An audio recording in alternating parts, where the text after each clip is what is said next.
if we did not live under a capitalist organization of the economy, we could have technological efficiencies in the form of AI that would actually lift the burden off of the backs of many people that could then get the same amount of money, the same wages, and do work, do much shorter hours of labor. Okay, the system has to change.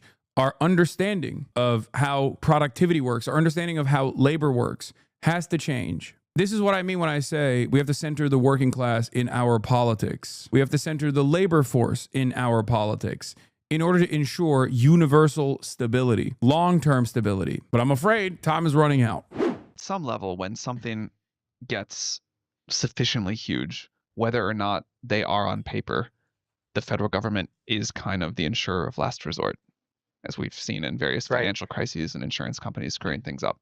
So I guess, given the magnitude of what I expect AI economic impact to look like, I do think the government ends up as like the insurer of last resort, but I think I mean that in a different way than you mean that, and I don't expect them to actually be like writing the policies in the way that maybe they do for nuclear. And there's a big difference between the government being the insurer of last resort and the insurer of first resort. Why is he saying that in public? Well, two reasons. One, what the fuck are you going to do about it? Absolutely nothing.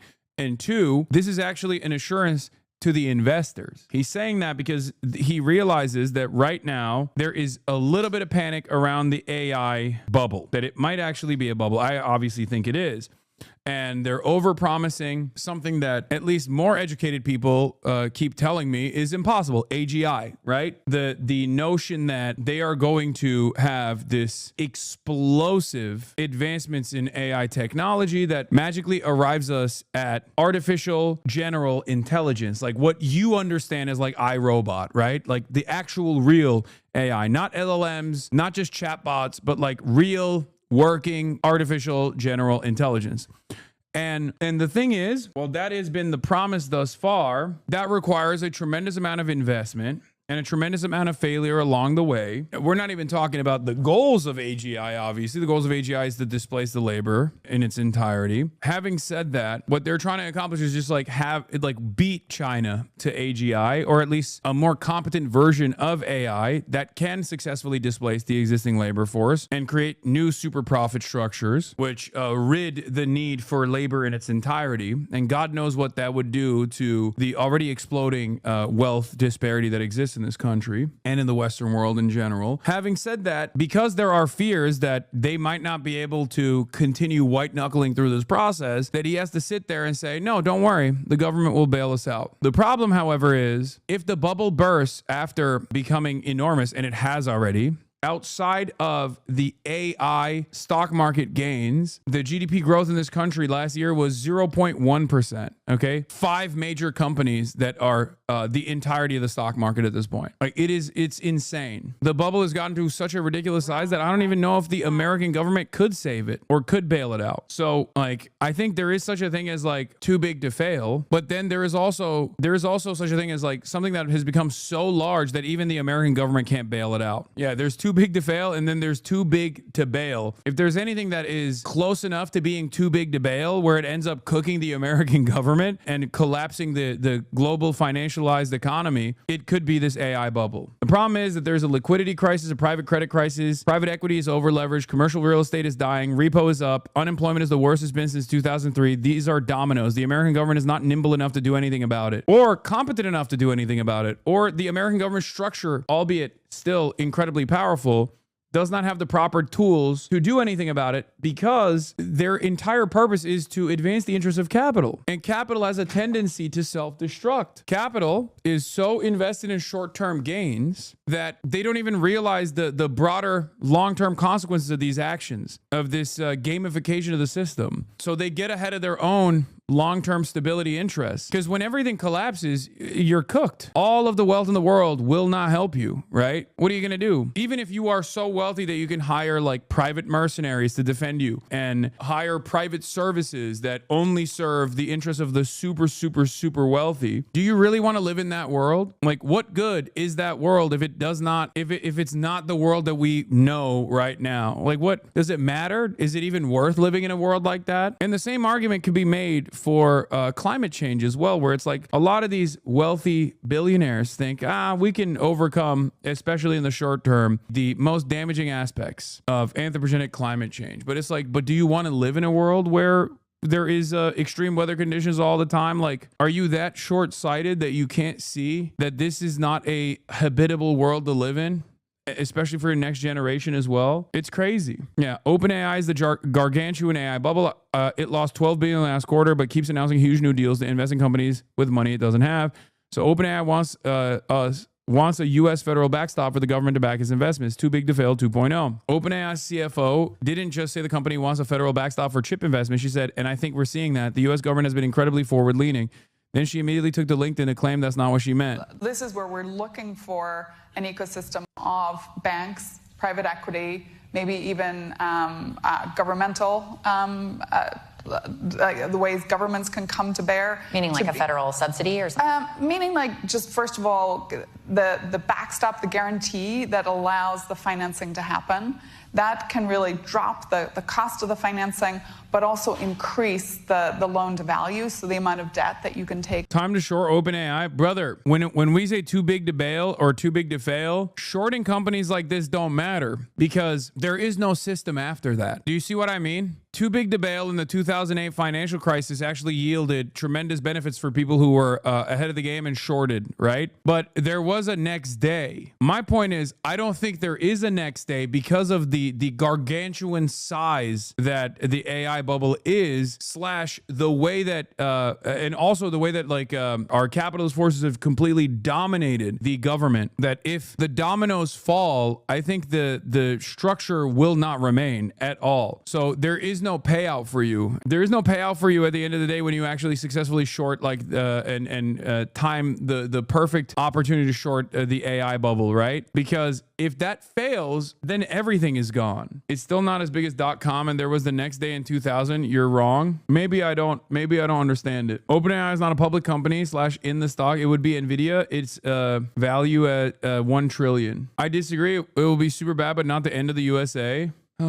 I don't know. Maybe I'm being too alarmist. On top of an equity portion for So some federal finance. backstop for chip investment. Exactly. And I think we're seeing that. I think the U.S. The reason why I don't think you can compare this to the .com bubble is because there was still, like, it was a different time, right? There were still companies that were building Not every aspect of the American industry or not every aspect of the American market was bankified as it is currently. Like there wasn't an entire collapse in confidence that destroyed everything. Whereas right now, I think the opportunity is ripe for a complete collapse because everything is built around the confidence that the American government has to keep things going. And they're saying it. I mean, that's what Sam Altman is saying here. They're saying like, don't worry. The American government has us. It has our backs because if we fail, then everything falls apart. This is the dangerous gamble that the American government has made, which basically says like, no, this is the next initiative in tech. And it's not going to be born about from the public sector and the public research, which has a lot more room to fail.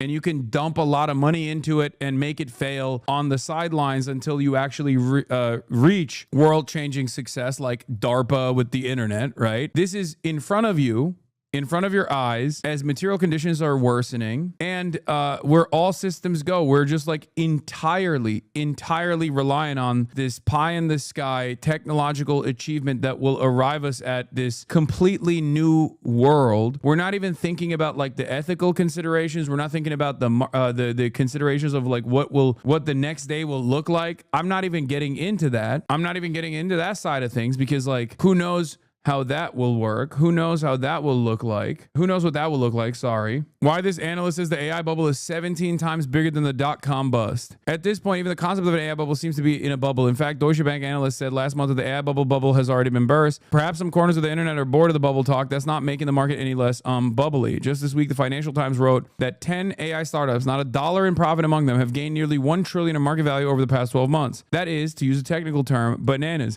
Even as Wall Street analysts and tech media increasingly question the hype, drawing uneasy comparisons in the late 1990s, the AI industry's response has been to shrug and watch their valuations tick higher and higher. The AI faithful believe the technology will disrupt in a good way, hopefully. virtually every aspect of modern life, from phone operating systems to pharmaceuticals to finance. And even if there is a bubble, proponents say the dot-com bubble gave us companies like Amazon, and the internet became, well, the internet. There are plenty of skeptics countering the AI hype machine, though few professional market analysts have done so as stridently as Julian Garan, a researcher and partner at the UK firm MacroStrategy Partnership. Earlier this month, Garan published a report claiming that we are in the biggest and most dangerous bubble the world has ever seen. Garan concludes that there is a misallocation of capital in the US that makes the current frenzy 17 times bigger than the dot-com bubble and 4 times bigger than the 2008 real estate bubble.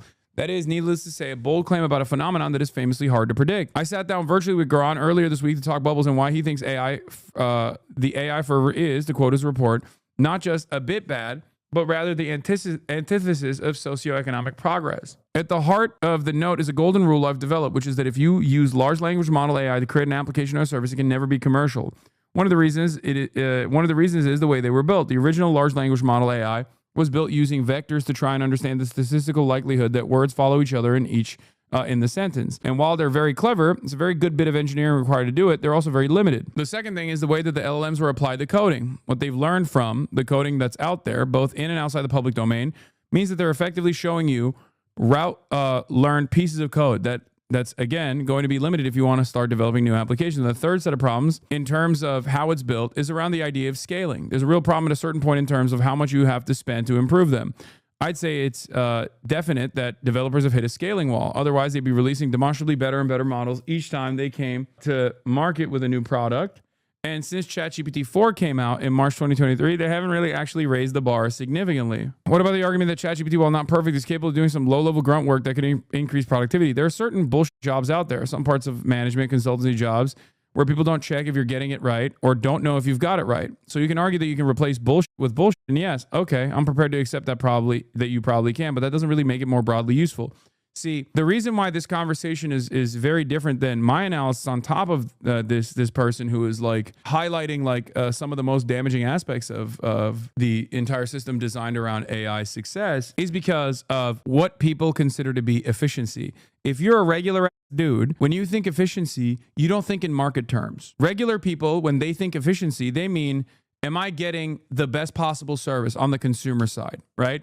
Am I getting the best possible service? And an example I will use is luggage tossers, right? That is very different than the way capitalist corporations analyze efficiency. For them, efficiency means maximum output for minimum input, okay? That means cutting jobs. That's what efficiency is for the capitalist. For the regular person, efficiency is, am I getting my luggage in a reasonable and timely manner? Okay. In order to reach efficiency from the consumer standpoint, you actually need to hire more people than you actually need to have. If we had 10 luggage tossers as opposed to the 5, things would move a lot faster. You know, people would have more free time. People would just like be able to fuck off in the workplace. And that on the receiving end, from the consumer standpoint, that would be efficient because you still get your luggage in a more timely manner. But efficiency for the capitalist, for efficiency for the corporation, means you have to cut those jobs and try to figure out how much you can get away with cutting those jobs. Sure, people will wait an hour sometimes to get their luggage, but it's okay because we have a monopoly in certain markets, right? So what are they going to do? They have to fly JetBlue. There's no other airline out there. There's no market competition.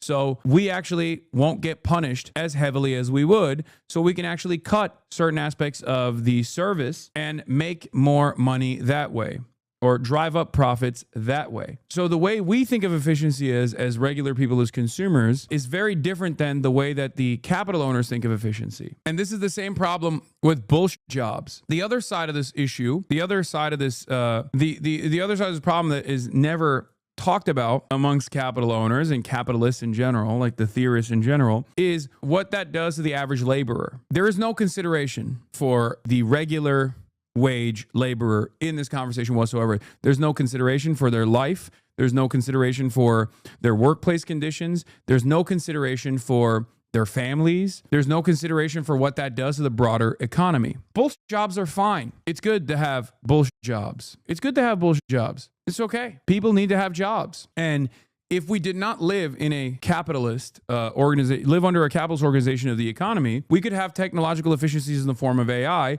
that would actually lift the burden off of the backs of many people that could then get the same amount of money, the same wages, and do work, do much shorter hours of labor. Okay. If someone just basically sat in front of an autonomous machine and they did not displace the existing labor force in the interests of, again, efficiency from the capitalist perspective, then the economy will be much healthier overall. The capitalist solution to this is UBI. The capitalist solution to this is, oh, just let the robots do all the work. And then eventually, in order to avoid mass discontent and riots, we just give you some crumbs. But it is obvious that capital owners don't even want to give you those crumbs, or they want to give you the minimal amount of crumbs that they can give you without you taking out the pitchforks and burning everything to the ground. That is not a stable system at all. The system has to change.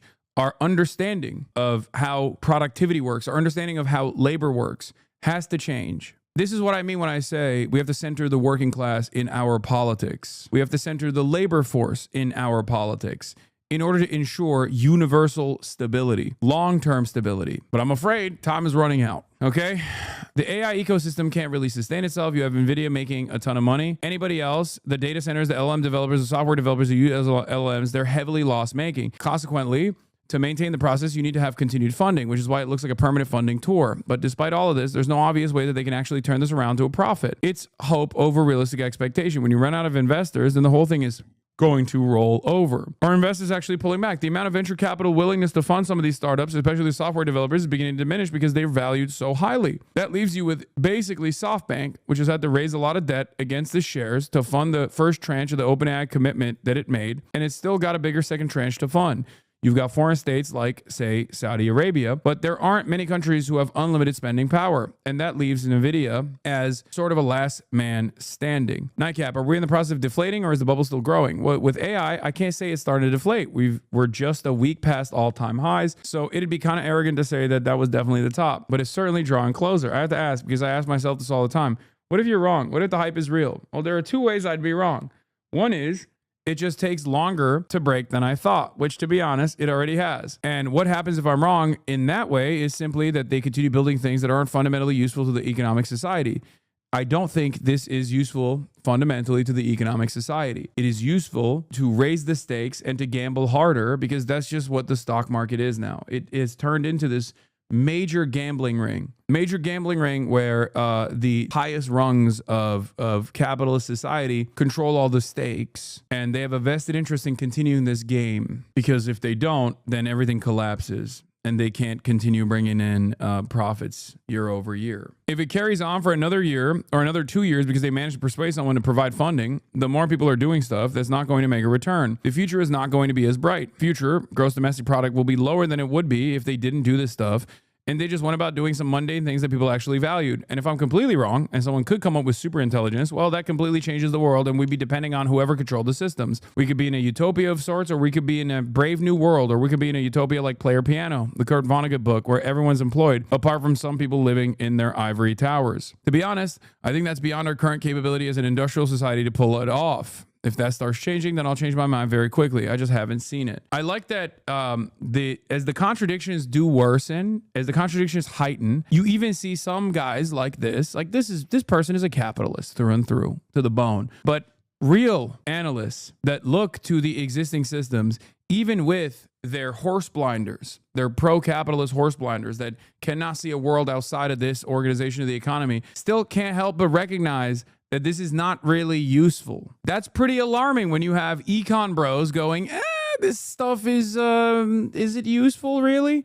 Because these aren't like card-carrying commies, right? These are not card-carrying commies at all. One thing no one talks about is how normal investors don't like this gamblingization of the stock market. For example, Warren Buffett is sitting on a lot of cash, around $400 billion, and is waiting for the bubble, so there's many, many boomers. That means no money in circulation. The difference, however, is that I think liberal capitalist society has done a fairly good job up until recently of making people feel like their material conditions are improving. Although wealth is a relative construct, although poverty is a relative construct, and therefore when the living conditions of the bottom slowly gets better and better, people do think, well, things aren't that bad. And to a certain degree, they're correct. We are not at the Great Depression level yet. We are not at the level of like mass starvation. The wealth disparity that exists is even larger. It's larger than the time of the French Revolution. It's larger than the Gilded Age. It is larger.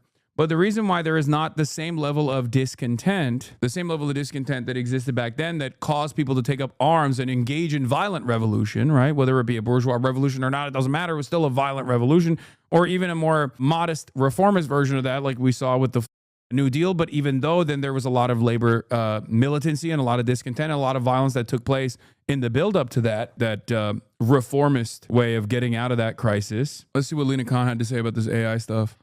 We're also now hearing increasingly a lot of these executives admit that there's probably a bubble here, that they're, over investing. And just this last week, we heard suggestions from one of the companies that, maybe the government's going to need to bail us out one day. And so, I think all of the concerns around privatizing benefits and profits, but socializing risk and pain is something that they very much seem headed towards. And